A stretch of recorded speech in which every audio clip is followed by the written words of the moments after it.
Saint-Laurent-du-Maroni, le fleuve Maroni.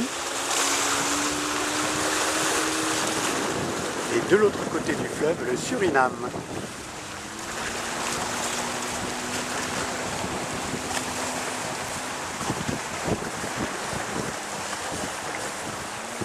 Le camp de la transportation en Guyane, à Saint-Laurent-du-Maroni.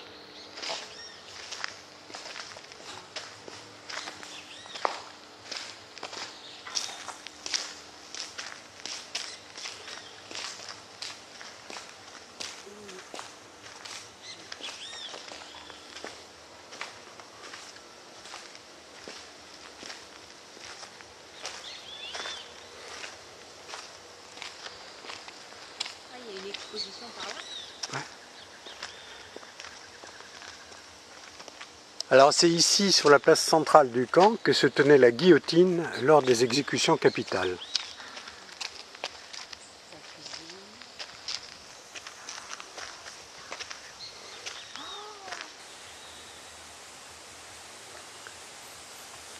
Ce qui est regrettable, c'est que cet ensemble tombe en ruine, alors qu'il pourrait être totalement réhabilité et servir de guide touristique. Même si l'histoire de France n'admet pas ce que nous avons fait ici en Guyane, ça existe tout de même, et il y a des restes.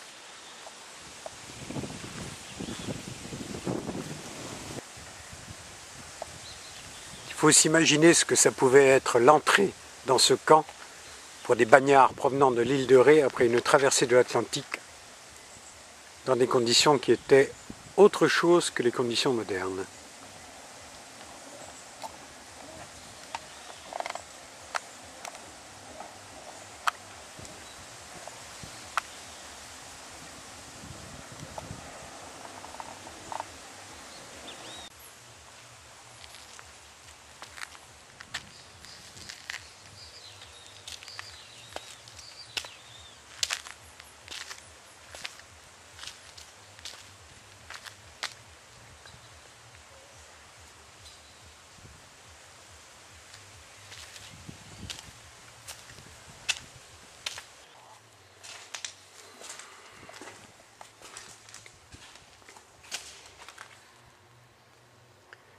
Et voici je dirais une cellule. C'est là où étaient les bagnards quand ils arrivaient.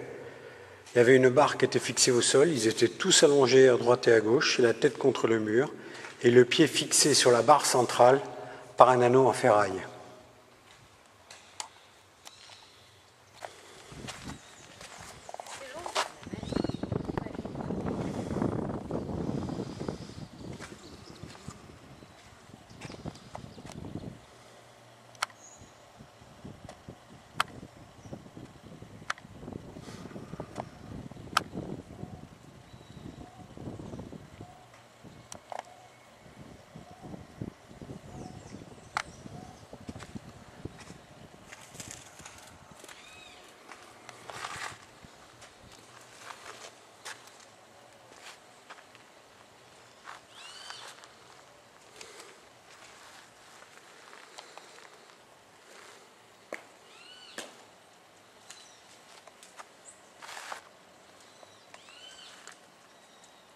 Et vous avez vu une vue panoramique du camp de la transportation à Saint-Laurent-du-Maroni. Ce qui est intéressant, c'est la porte blindée. Ah oui. Voilà. Nous sommes au premier étage d'un des bâtiments prison. Donc là on voit d'ici l'entrée, la place principale. Cet arbre n'existait pas à l'époque du bagne, très certainement. Il était plutôt à l'emplacement de la guillotine. Tu devrais filmer là-dedans. Hein. Ah ben on va filmer là-dedans et puis c'est tout. Voilà. Dieu soit loué. Hein. Oh, Ah, ici les cellules individuelles. Les cellules pour les réfractaires, pour les gens comme Papillon ou Seznec. des gens qui refusaient leur condamnation. Un peu squattées actuellement d'ailleurs, toutes ces cellules.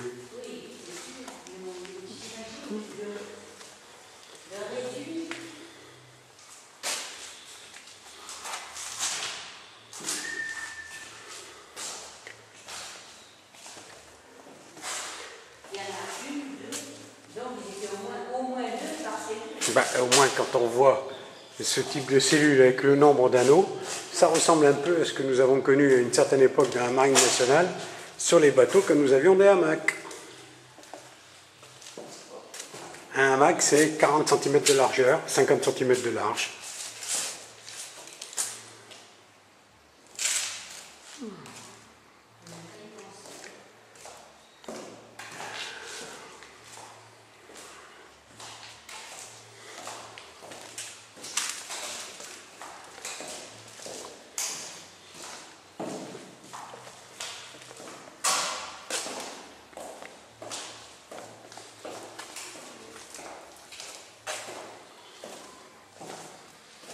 Mais les cellules de ce type étaient surtout réservées aux politiques et non pas au droit commun.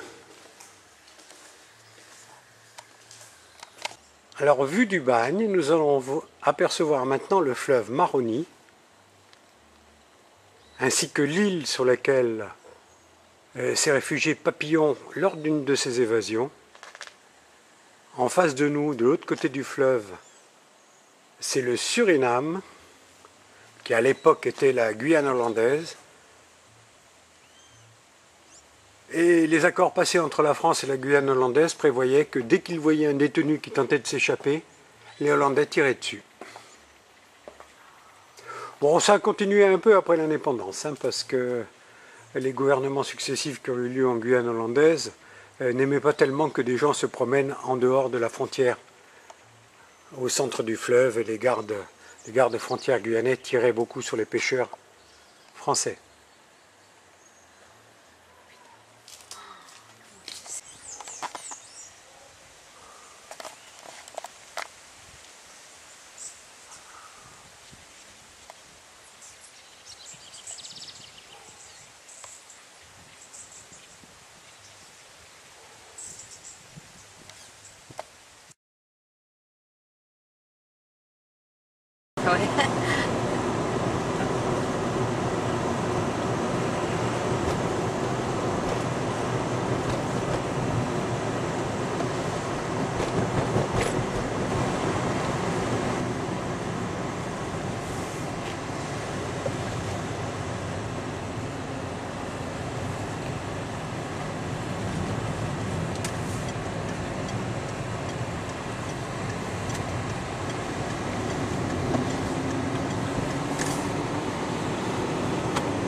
Le totem.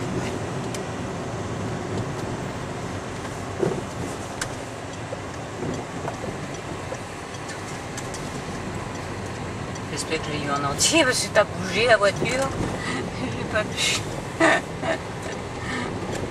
Faudra que j'apprenne moi aussi à jouer avec une caméra parce que c'est vrai. Bon, on en apprend, hein. Oh oui.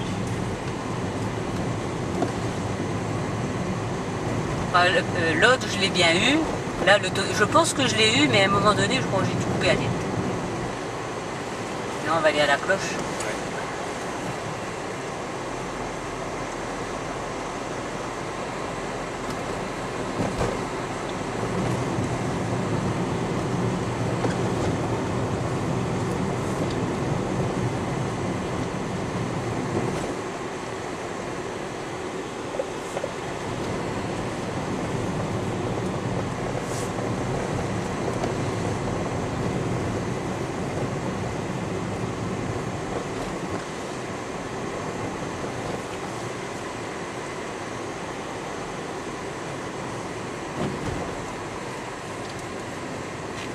Voilà, très bien. Là, j'ai eu la cloche.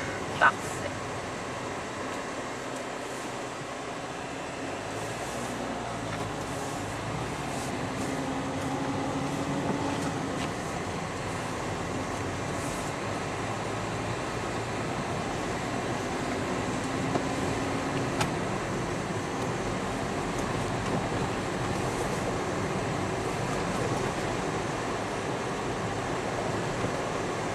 enfants, si tu sais, jouent en Afrique quand le gars dit « Filme rien ici, filme rien ici !» Ça faisait peur quand même, hein? Ouais. Mec, il fallait te tuer.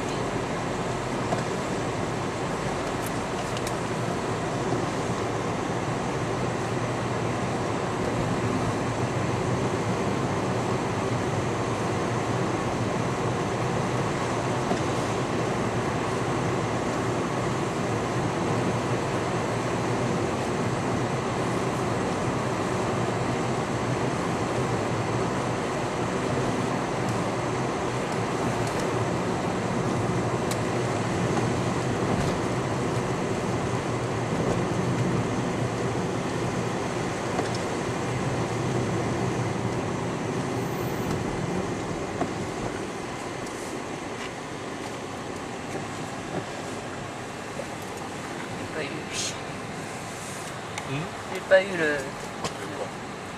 la statuette là, enfin ce qu'il y avait là.